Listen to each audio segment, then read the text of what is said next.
Welcome to 10 Minutes With. It's a podcast for people who want to listen to podcasts but don't have all day.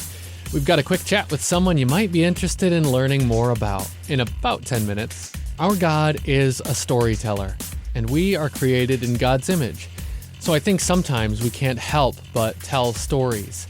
And I think Jason Gray can't help but put his honest stories into his music. And now into a storybook, with his hit song Sparrows becoming the inspiration for his recently released children's book, Sparrows.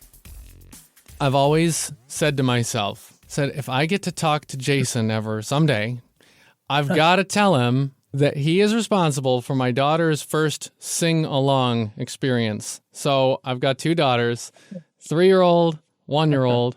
The 3-year-old's first song she ever sang along with Jason was Sparrows. Yeah. I mean, the la la la's, they get her every time. Yeah. Okay. That's beautiful. Thank you for sharing that with me. That's very, very meaningful to me. The song started with the la la la's. That was the first hook. And conceptually, the idea in my mind was anxiety makes us old before our time. You know, the worry, the weight of that we carry. And so what is a little piece of music that I could make that represented when we are able to let go of that, you know? And I thought I want it to be a very childish melody, like something a child would sing. And that would be indicative of the return to childlikeness that we can experience, you know, when we release our worries and stuff. So it's very meaningful that's what they would latch on to. Wow. And that's exactly right, you know. Mission accomplished, right? Wow, that is so awesome. That takes me to something like even just reading the comments that people share on some of your songs that go really raw. From the outside, I look at your work and I see these songs that get right into the depth, the crying out. And I'm seeing the comments and seeing, whoa, people are saying thank you for going there because you went where I've been. I'd like to think I've been very truthful in those moments. I think we're in the interview, so I should explain to people who are hearing this. I do have a speech handicap, and it's a little bit worse this morning because I've been on a string of days without a lot of sleep. So I do have a speech handicap. It's not because I'm nervous or anything like that. So it's just what I do. Some people find it adorable. Okay, anyway. I have a friend, his name is Andy Hollowhorn, great songwriter. And he made the observation that his experience is that when people get connected to their own heart, worship happens. That moment we get connected to our own heart, worship spontaneous happens. And I thought that was so interesting, right? Because so much of our worship music, the language, it means well. And this is a good thing in a lot of ways, but, you know, like, it's all about you. It's not about me. I don't want to make it about me in this moment. It's all about you. And yet it seems like we're wired that when we connect to our own heart, worship happens spontaneously, you know. I do try to write songs that I hope will help people connect with their own heart. That seems like the best work that I could do. Yeah, it definitely shows. It shows to the eyes, to the ears. I've been reading in the book of Job right now in my own devotional time. And I have to tell you, Jason, I've been struck in my own heart in ways where Job calls his friends, this phrase stuck out to me. I'd never noticed it before. He says, miserable comforters are you all. And I'm like, miserable comforters. Wait, have I been a miserable comforter? Because at times I wonder about it, where I'll speak from a radio perspective where, you know, we talk in the morning, we got nice things to say, encouraging thoughts. That's great. People want that. But sometimes it's like layering a platitude over a wound, like it's a Band-Aid and it's just going to heal it, when it's not being present to the wound that it hurts. Right. And I'm thinking especially of some off of Land of the Living, that record of yours, where it's like, not a Band-Aid, it's right there in the wound, and it's the real though. Yeah, you know, there's a song off Land of the Living that is the most vulnerable that I've ever written and released. It's called Worth Staying For, and it explores this, you know, my core wound of abandonment that I suppose was first opened when my dad left. And then later again, when my wife chose divorce, I was nervous that that would be one that listeners would hear and would be like, oh, poor Jason. It wouldn't be one of those that connected them to their own heart as much as it connected them to mine. But I don't think that's been the case. So I got really real about what that wound has done in me and brought me to the brink of wanting to end my life.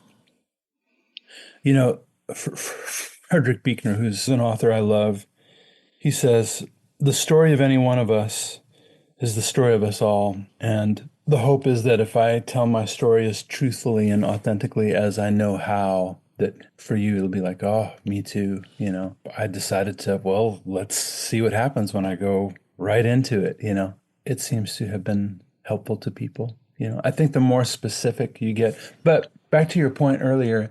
Okay, so I went through a really brutal divorce as opposed to the happy divorces that you always hear about. It wasn't one of those. This is about 8 years ago. My first mentor, he said, I don't trust anybody who hasn't been broken. And my divorce was one of the most painful things in my life, and it stole from me. The painful things that we go through, they do steal from us. They do take from us. But I believe that God makes sure that they don't leave us empty-handed too, right? Over time, I discovered that the gift of my divorce is that it made me one of those broken people who was more trustworthy, right? So I used to work at a church many years ago. I was on staff as a pastor, and there would be people who'd come into my office, and they were going through things like divorce and a relationship breaking down, and they would sit across my desk from me, and I was so eager to have opinions about something I knew nothing about, right? And I'd spout my advice, my miserable comfort, my scriptures, my doctrine, and I'd send them off. And I remember at the time feeling very proud of myself, like, oh, wow, I really answered that well. Like I had all the right Bible verses, all that. It wasn't until I went through that experience myself, and then I was on the other side of the desk talking with spiritual leaders who had opinions about something they knew nothing about, that I experienced how lonely that was, just to have answers thrown at you. The moral of the story is that the worst things that happen to us do not get to have the final word over our lives. The worst things that happen, the worst things that we've done, do not get to have the final word over our lives. But God's love gets to have the final word over our lives. And his love for me through all of that, it transformed me into, I went through that awful thing, but now I know how to be with people who are going through that. And people seek me out because they know that I've been through that. And I actually know how to be led by the Holy Spirit in those moments. I know how to genuinely comfort. And it's no small thing to be able to be useful to a person in their darkest hour, right? Like to stand on the holy ground of someone's pain with them is just one of the great privileges, that the difficult things we go through is what God uses to transform us into the kind of person who can do that. He works all things together for good in that way, right? And so that is the gift, one of the gifts of hardship. The other gifts of hardship is being transformed, right? I think it's Richard Rohr who says that the two most reliable engines of transformation in our lives are great love and great suffering. Sometimes they combine, right? And then watch out. But being transformed is a gift of going through the fire, also becoming a more trustworthy person who's able to know how to minister God's grace to people when they're going through theirs. I think of like some phrases just stand out as like you could pray around them and just like hold them in your mind. And the idea of the holy ground of somebody's pain.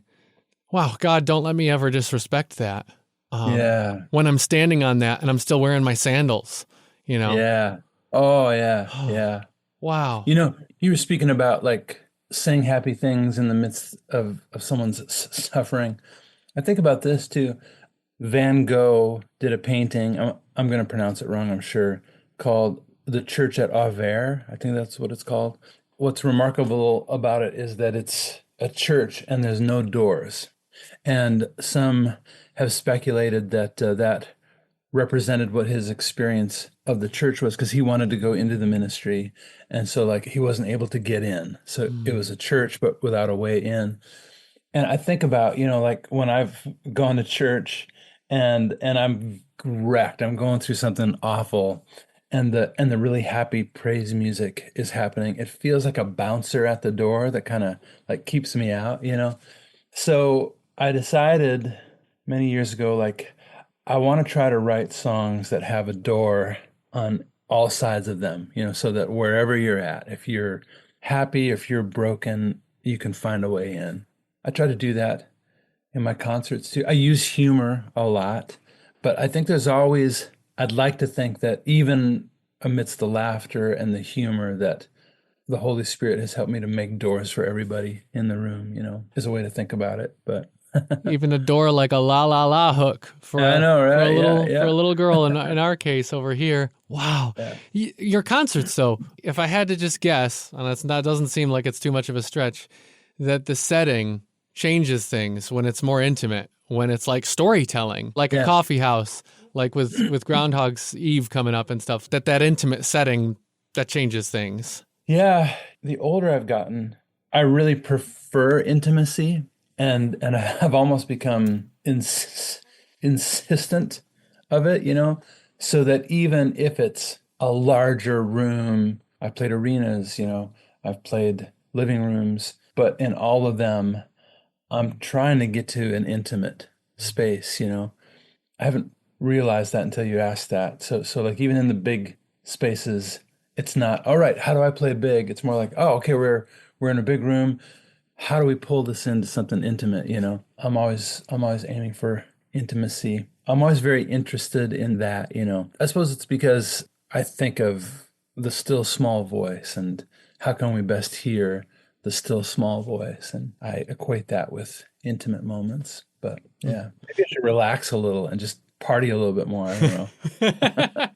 Yeah. Wow. It is astounding that God has, I mean, just, it feels like calling it the audacity of him to describe his voice as being still and small. Because Mm, we're like, you created the universe. But then when he shows up on the scene, he's a baby. He's born right. as a I human baby. know. It's like, that, Always. yeah. I know, right?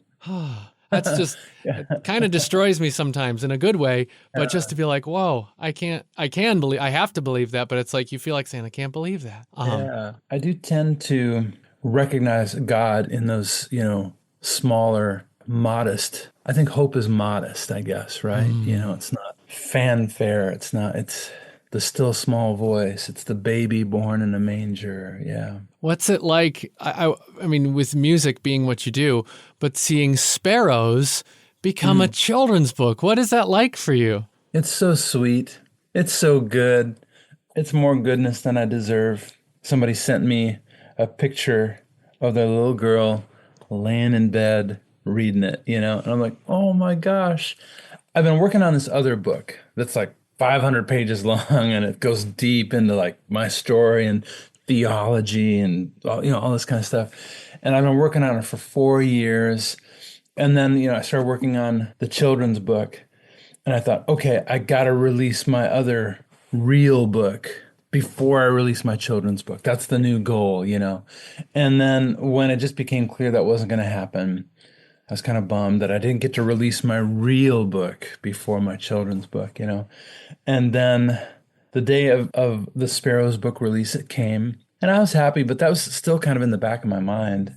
And then somebody sent me that picture, and I realized, Jason, you've got it all wrong. Like your theological pondering book that probably appeals more to my ego or something. Like we're gonna get in there, it's gonna be real, and people will see me as a person of depth.